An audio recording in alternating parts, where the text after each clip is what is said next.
हम कहते हैं गॉड, ठीक है।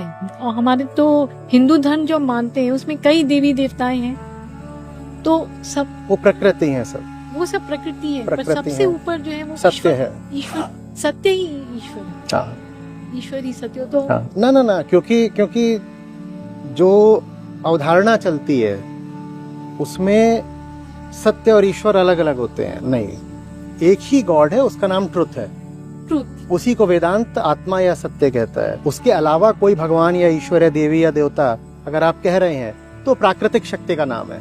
हाँ जी, वो प्राकृतिक शक्तियाँ हैं। तो प्राकृतिक शक्तियां तो फिर वो आप जानते ही हो क्या है ना, बिजली बहुत कड़क है। रही है, नदी बह रही है, हाँ जी, तो हमने ऐसे माँ दुर्गा को आपने एंथ्रोपोमोर्फोसाइज कर दिया उसको, अच्छा, माने वो उनके मानवीकरण कर दिया है आपने उनका। मानवीकरण है उनका, वही यानी जब ईश्वर तत्व अपना रूप दिखाता है उनके ईश्वर तत्व नहीं, अगर आप रूपों की बात कर रहे हैं तो सत्य के रूप नहीं होते, वो अरूप होता है। वो अरूप ये है। जितने रूप हैं ये प्रकृति के रूप हैं।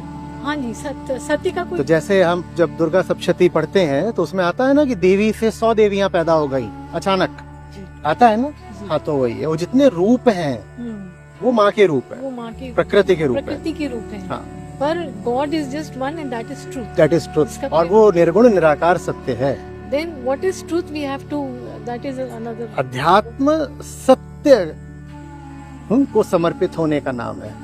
प्रकृति को समझा जाता है और सत्य को समर्पित हुआ जाता है।